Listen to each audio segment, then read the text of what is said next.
The silent cowboy hunted the woman who betrayed his brother. I told you what would happen if I saw your face again. The fire had already died, yet the canyon still carried its memory, as if the flames had only just retreated beneath the surface of the earth. Ash drifted slowly through the twilight air, rising and falling with each restless breath of the desert wind. It settled heavily over the blackened remains of a wooden cabin that had collapsed into quiet ruin. The structure no longer resembled a home, but rather a warning, its charred beams reaching upward like broken fingers, grasping for something already gone. Rowan moved through the wreckage without hesitation. His boots pressed deep into the gray dust, as though he intended to leave a mark meant to outlast the destruction. His gaze remained fixed and unblinking, scanning not for answers, but for confirmation. Somewhere beneath these ashes, he had already accepted the truth he came to find. In his hand, he carried a sheriff's badge. The metal surface was scratched and dulled, permanently stained with dried blood that no amount of time could erase. Yet, he held it with a care bordering on reverence, as though it were the last sacred fragment stripped away from him. His brother had worn that badge. His brother had been a man worth believing in, and now his brother was gone. By the time the canyon opened into a stretch of empty land, the day's last light had begun to fade into a colder, quieter dusk. Rowan was already mounted, resuming the trail without pause. The signs were faint and scattered disturbed sand and broken stems, yet he followed them with absolute certainty. He did not need to question his direction. Revenge had a way of making every path feel inevitable. The abandoned train station stood at the edge of nowhere, half swallowed by time and neglect. Its shattered windows stared out into the dark like hollow eyes that had seen too much and chosen silence over truth.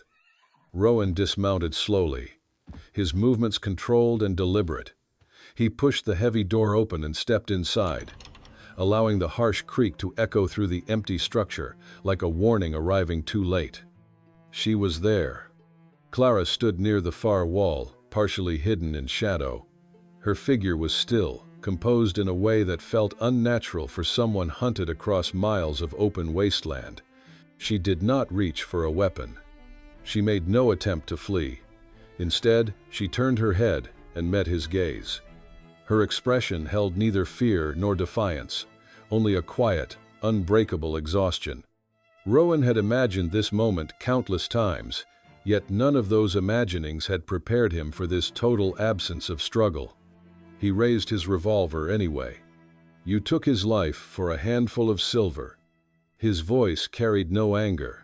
It carried only judgment, sharpened into something far more dangerous. Clara did not look away. For a brief moment, the silence stretched between them, heavy and unyielding. When she finally answered, her voice remained perfectly steady, despite everything that had led them here. "I took his life, so the devil would not take yours." The words settled into the cold space between them, irreversible and absolute. Rowan closed the distance without another word. His movements were swift and practiced as he seized her wrists, binding them tightly with rough rope. He ignored the fact that she offered no resistance. He ignored the way her stillness unsettled him far more than any physical struggle could have. Outside, the wind rose again, rattling the fragile remains of the station as though the world itself were trying to interfere. Rowan did not listen. He led her back into the dark, toward the town that waited, toward the rope that would decide her fate, and toward a truth he had not yet begun to understand. Noon offered no mercy, and the desert pressed down on them with a relentless heat that erased all comfort, forcing them forward along a narrow trail carved through dust and stone, where every step carried weight and no rest was promised. Rowan rode in silence, his posture rigid in the saddle, one hand steady on the reins, while the other held the rope that bound Clara's wrists. The rope remained taut between them, a quiet line of control, shifting slightly with every uneven step she took behind him. Clara walked without complaint, though the strain revealed itself in the tightening of her shoulders and the subtle hesitation in her stride whenever the ground turned rough beneath her boots. Dust clung to her skin and clothes, weighing her down, yet she neither asked for mercy nor resisted the path forced upon her. The silence between them was not empty, but filled with everything left unsaid, pressing closer with each passing mile until it felt almost tangible. The sun climbed higher, and the heat settled deeper, draining strength slowly, tightening the air in their lungs until even breathing became a quiet effort. Clara stumbled once, the motion brief but enough to pull the rope forward. Rowan felt it and turned his head slightly, watching her steady herself before she fell.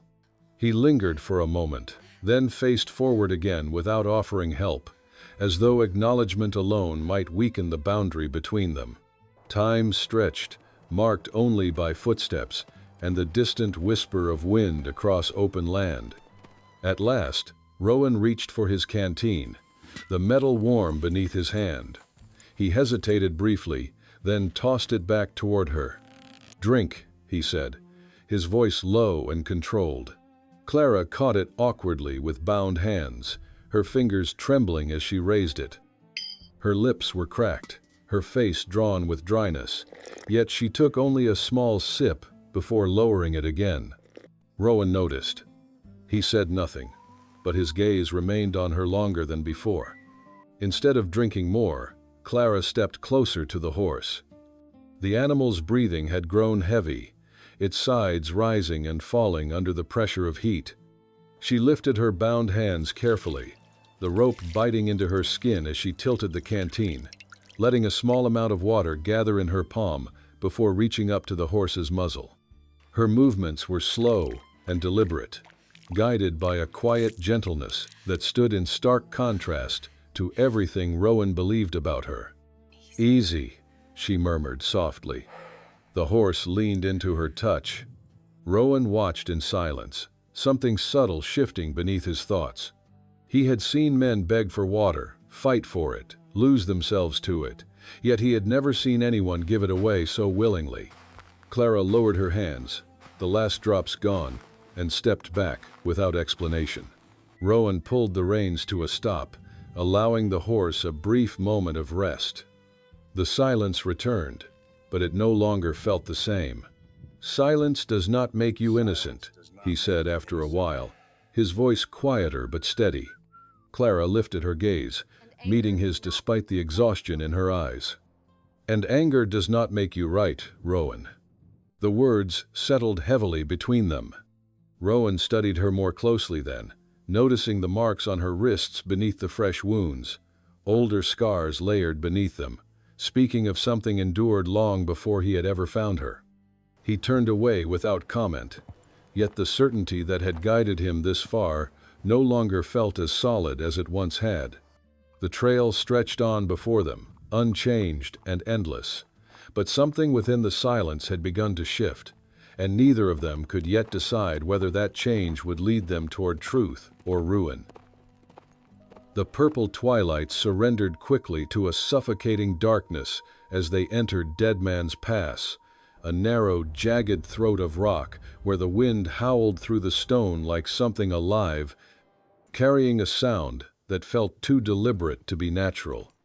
Rowan rode at the front, his eyes scanning the ridges above with quiet intensity, while his hand remained close to the cold steel of his revolver, as though he had already begun to expect trouble before it revealed itself. Behind him, Clara followed on foot, the rope that bound her wrists still tethered to the saddle, forcing her to move in rhythm with the horse. Her steps measured, despite the exhaustion that had settled deep into her body. The first gunshot shattered the silence without warning, the flash of light cutting through the darkness for a split second before vanishing, leaving only the violent echo that ricocheted between the canyon walls. Rowan's horse reared in panic as the bullet grazed its flank, and he reacted instantly, pulling hard on the reins before throwing himself from the saddle and dragging Clara down with him into the dust. "Get down," he shouted, though the command barely carried through the chaos that followed. A second volley erupted almost immediately, bullets striking rock above their heads and sending fragments scattering as figures appeared along the ridge, their movements controlled, their rifles angled downward with the confidence of men who had already decided how this would end. Rowan pulled Clara behind a fallen boulder, positioning himself at the edge as he returned fire with measured precision, each shot deliberate even as the pressure around him began to tighten. The outlaws spread across the ridge, their gunfire relentless, forcing him into a narrowing space where every movement risked exposure. Then, another shot rang out. The bullet struck the saddle horn with a sharp metallic crack, and a jagged fragment broke loose, spinning wildly through the air, before slicing cleanly through the long rope that tethered Clara's bound wrists to the horse. The sudden release pulled her forward, off balance, and she stumbled into the dust as the tension vanished, leaving her hands still tightly bound, but no longer controlled by the animal. Clara froze. Freedom arrived without warning, heavy and disorienting. Behind her stretched the open desert, vast and silent, offering escape without resistance. Ahead of her, Rowan remained locked in the fight, unaware that anything had changed, unaware that a large outlaw had climbed onto the rock behind him, raising a shotgun slowly, carefully, aligning the barrel with Rowan's back. Clara's breath caught. Her chest rose unevenly as fear and urgency collided, her thoughts scattering as she looked from the open darkness behind her to the man in front of her, who was seconds away from dying. She could run. She should run. Instead, she turned. Her gaze dropped to the ground where a fallen revolver lay half buried in dust, thrown loose in the chaos of the fight. She hesitated, her hands still bound, the rope biting into her skin as she lowered herself awkwardly, her fingers struggling to close around the grip without the freedom to move naturally. She was not ready. She fired anyway. The shot cracked through the canyon, sharp and uncontrolled, the recoil jerking her arm as the bullet struck the outlaw just as he began to pull the trigger. The man staggered backward, his shotgun firing harmlessly into the sky before he lost his balance and disappeared from the edge of the rock. The remaining outlaws hesitated, their confidence broken by the sudden shift, and within moments they began to retreat into the darkness, their presence dissolving into the night as quickly as it had appeared.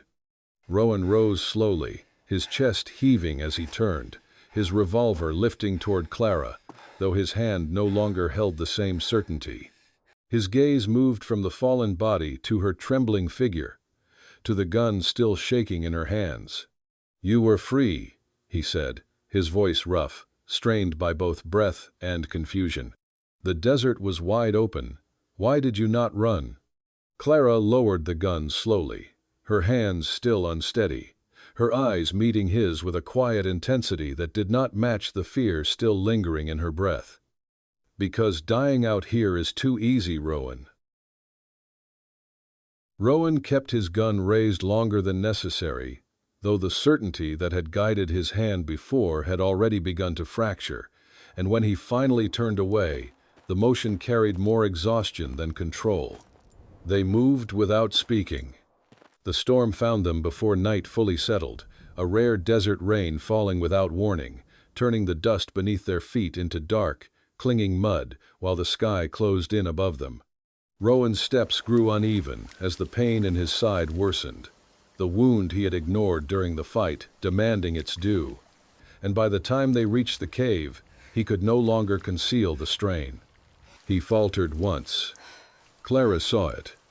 She moved without asking, slipping beneath his arm and taking part of his weight despite the rope still binding her wrists, her movements careful but urgent as she guided him into the shelter of the cave.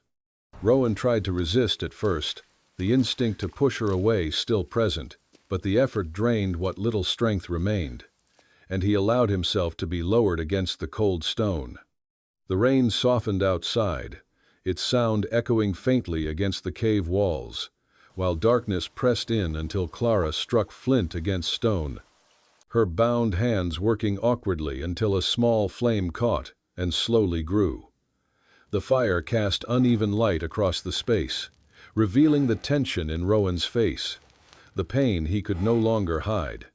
Clara turned toward him. The blood had spread further than she expected, soaking through his shirt, and for a moment her hands hovered, as though touching him would make the danger irreversible. Then she tore her shawl. The sound of fabric ripping cut through the quiet as she pressed the cloth against his side, ignoring the way his body tensed beneath her touch. Rowan reacted instantly, his hand closing around her wrist with sudden force, his grip still strong despite the weakness in his breath. "Do not," he muttered, his voice low and strained. Clara did not pull away. "If I do not, you will not survive the night," she replied, her voice steady despite the tremor in her hands. The fire crackled softly, filling the silence that followed. Then, slowly, Rowan released her. Not because he trusted her, but because he had no strength left to refuse. Clara pressed harder, her movements deliberate as she worked to slow the bleeding, her fingers brushing against his skin as she bound the wound with what little she had. The closeness between them felt unfamiliar, stripped of violence for the first time, and neither of them knew how to exist within it. Rowan watched her. He searched her face for something that would restore the certainty he had lost, something that would prove she was still the enemy he had believed her to be. Yet all he found was quiet, focus, and a softness that did not belong to a traitor. "You should have run," he said after a long moment, his voice rough, shaped by confusion as much as pain. Clara tightened the cloth, her hands stained with his blood. "Maybe," she said quietly. "But you did not." She lifted her gaze, meeting his. "No." The word settled between them, simple and unyielding. Rowan held her eyes, and something within him shifted in a way he could not control, something that pressed against the anger he had carried this far. "You have your brother's eyes," Clara said softly, her voice careful now. Rowan's jaw tightened. "Do not," he warned. But Clara did not stop. "But he never looked at me with mercy." The fire flickered, casting light across her face as the words settled into the space between them, and for the first time since this began, Rowan felt something unfamiliar rise within him, something that did not belong to vengeance. It felt like doubt. And beneath it, something even more dangerous. The beginning of wanting to protect her. The rain finally stopped. The sudden silence was heavier than the storm. Inside the cave, only the dying embers of the fire remained, hissing softly as stray drops of water fell from the stone ceiling. Rowan opened his eyes. The fever had broken, leaving him weak, hollowed out, and painfully awake. Clara was still sitting across from him. Her face was pale in the dim light, her eyes fixed on the ashes. Rowan watched her. The silence stretched until it felt like a physical weight pressing against his chest. "Tell me," he said. His voice was raw, scraping against the quiet. Clara did not move. "Tell me what happened that night." She slowly raised her head. The firelight caught the glint of tears she had refused to shed all day. "You do not want to know the truth, Rowan. I have chased you across a desert for it. I have bled for it. Tell me." Clara let out a shaky breath. She looked down at her wrists, at the faded scars hiding beneath the new, raw burns. "You thought he was a hero," she began, her voice barely above a whisper. "The whole town thought he was a saint wearing a silver star. But saints do not come home smelling of cheap whiskey and blood." Rowan gripped the rock beneath him. "He protected that town." He owned that town, Clara corrected quietly, and he gambled it away. Every dollar, every favor, he owed the very men who tried to kill us in the past tonight. Rowan shook his head, a desperate denial. No, Jesse was a lawman. He fought them. He worked with them, Rowan, until the debt grew too large, until they demanded a price he could not pay with stolen silver. She looked directly at him now. The absolute certainty in her eyes made his stomach turn cold. They wanted blood. They wanted a trophy. They wanted the famous deputy who had been causing them so much trouble. Rowan stopped breathing. They wanted you. That is a lie, Rowan hissed, though the words tasted like ash in his mouth. Clara's voice trembled, breaking under the weight of the memory. You came home drunk that night, or maybe he drugged your glass. You passed out at the table. He told me to pack a bag. He told me he had made a deal. His life for yours. Rowan stared at her.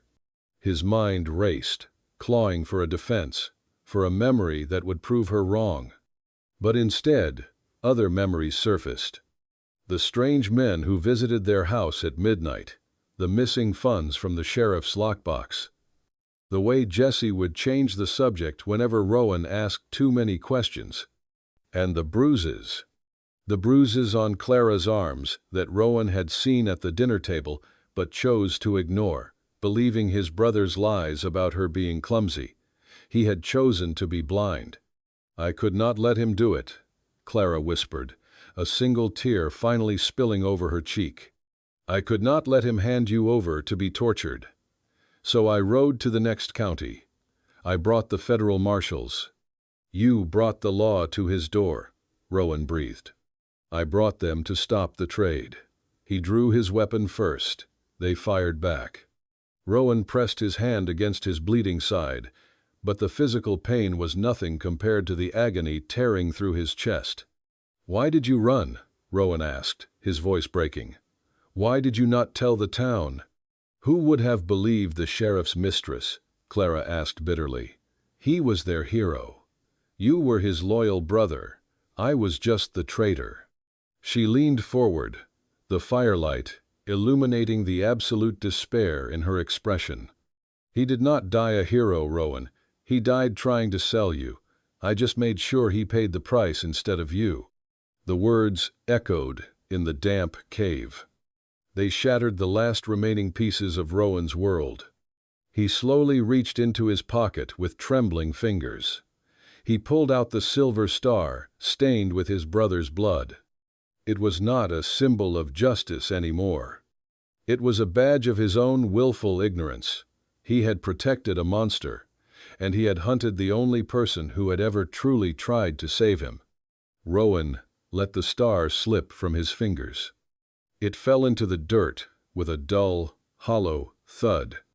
Neither of them spoke again. They did not need to. The silence was no longer a weapon between them. It was a grave. The sun bled across the horizon, painting the sky in violent shades of crimson and bruised purple. Against the dying light, a single horse cast a long, weary silhouette across the desert floor. Rowan and Clara rode into town. The air was stifling, thick with heat and the smell of impending violence. Dust choked the empty streets, swirling around the wooden porches like ghosts. Men stood in the shadows of the saloon, their hands hovering near their gun belts. Women pulled their children inside, behind locked doors. They all recognized the woman on the back of the horse. They had already built the gallows. Rowan pulled the reins, bringing the exhausted horse to a halt in front of the sheriff's office. Sheriff Miller stepped out onto the porch. He was a large man with a cold smile, a man who used to drink whiskey at Jesse's table. He was the new law in town, but Rowan now knew he was just another wolf hiding behind a tin badge. Half a dozen deputies fanned out behind him. They were the same men who ran the smuggling routes with his brother. They held their rifles loosely, but their eyes were sharp. "You caught the viper," Miller called out, his voice echoing in the dead silence. Rowan did not answer. He felt Clara stiffen behind him. She knew these men. She knew they were not here to serve justice. They were here to silence her before she could expose the town's rotting core. "Bring her down, Rowan," Miller commanded, his smile fading into something harder. "The judge signed the order this morning. We will hang her before nightfall." Rowan slowly dismounted. His boots hit the dust with a heavy thud. His wounded side burned fiercely with every movement, but his mind had never been clearer. He looked at the men standing on the porch. He looked at the town that had praised his monstrous brother and condemned an innocent woman. Miller stepped off the porch, extending a hand to take the prisoner. "Hand her over, boy. She is a traitor." Rowan did not hand her over. Instead, he reached down to his belt. His hand closed around the bone handle of his hunting knife. The deputies immediately raised their rifles.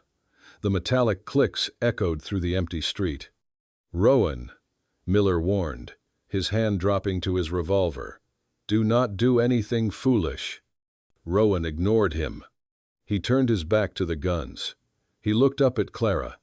Her wrists were covered in dried blood and raw burns. She looked back at him, her eyes wide, uncertain of what he was about to do. Rowan reached up. With one swift, sharp motion, he sliced the heavy hemp rope. The thick cord fell into the dust. Clara gasped, rubbing her freed, bleeding wrists. A collective murmur of shock rippled through the gathered crowd hiding in the shadows. Miller's face turned scarlet with rage. "What in God's name are you doing?" Miller shouted.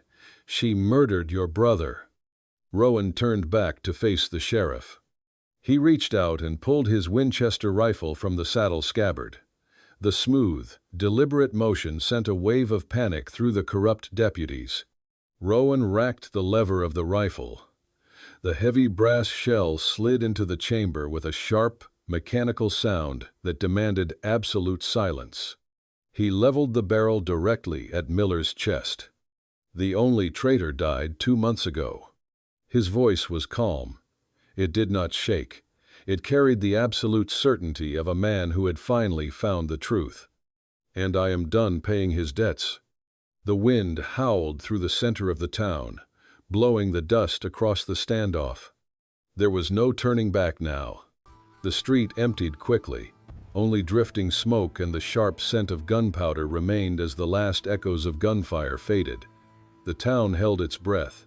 Rowan fired until there was nothing left. The empty click of his rifle was louder than any gunshot. He did not hesitate. Rowan threw the weapon aside and surged forward. He slammed into Sheriff Miller before the massive man could raise his gun, his fist striking with brutal force. But Miller absorbed the blow. With a vicious snarl, the sheriff grabbed Rowan and drove him backward, slamming him down into the muddy street.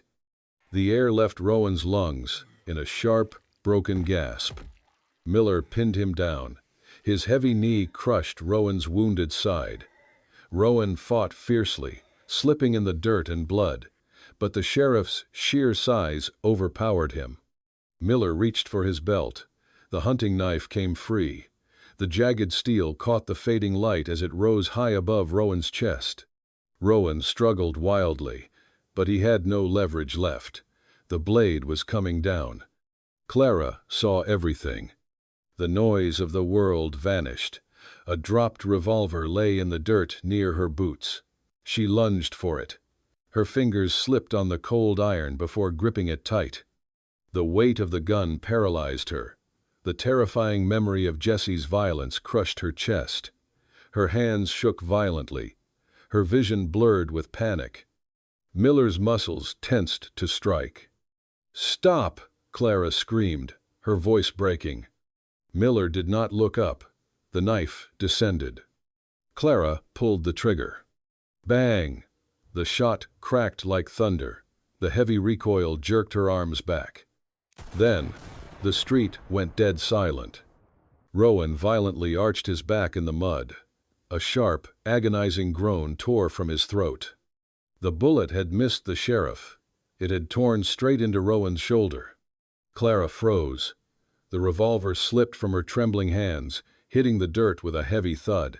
She had shot the man trying to save her. Miller stopped. The sudden gunshot and the spray of Rowan's blood froze the sheriff in shock for a fraction of a second. That single hesitation was his last. With a primal, desperate roar, Rowan pushed through the blinding agony. He grabbed his own fallen blade from the mud and drove it brutally upward. The steel sank deep into Miller's chest. The massive sheriff stiffened, his eyes wide with disbelief, before collapsing heavily into the dirt. Dead. Absolute silence returned to the smoky street.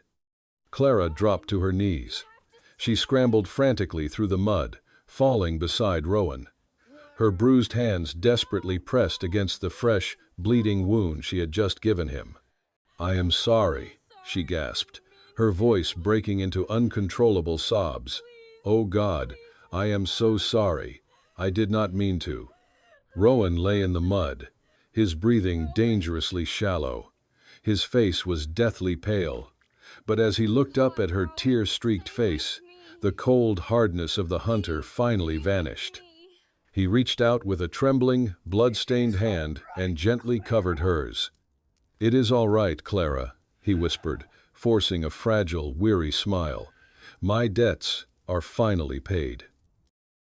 A week passed. Rowan slowly recovered, and throughout those days, Clara never left his side. Dawn settled quietly over the train station, wrapping the platform in pale mist. Rowan stood near a wooden post, his shoulder bound in fresh bandages showing faint traces of blood. His posture was steady but worn, held together by habit rather than strength. Clara stood nearby, a small suitcase at her feet. Her gaze was lowered, the weight of the past pressing against her in a silence heavier than words. The memory of the gunshot lingered in every breath she took. Rowan spoke without looking at her. "You should go," he said, his voice calm but distant. The train whistle cut through the morning air, sharp and final. Steam rolled across the platform, and the grinding of metal against the tracks signaled a slow, inevitable pull. "I bought you a ticket," Rowan continued, adjusting his hat to hide the strain in his eyes. "There is nothing left here but ghosts. You deserve a cleaner start." Clara did not answer. She picked up her suitcase, stepping toward the train and climbing aboard without looking back. It was the only way she could force herself to leave. Rowan turned away before the train moved, facing the empty desert, his shoulders tensed beneath the heavy silence. As the wheels turned and the train gathered distance, his iron control finally fractured. He closed his eyes and lowered his head. Then he heard his name. "Rowan." The voice was soft but certain. He turned. Clara stood on the mist-covered platform, her suitcase set down. The train moved past her, fading into the distance as though she no longer belonged to it. They looked at each other in a silence, filled with everything that had changed. "Why haven't you left?" Rowan asked, his voice unsteady. Clara stepped closer. "I cannot leave when my heart remains here." The words settled gently between them. For the first time, Rowan allowed himself a faint, real smile. The train disappeared into the horizon, leaving them with an uncertain future, but one finally worth staying for. Some love stories are not about finding peace, but about choosing to stay when leaving would be easier. Rowan and Clara did not escape their past. They faced it together, carrying scars that would never fully fade. If this story stayed with you, then there are many more waiting to be told.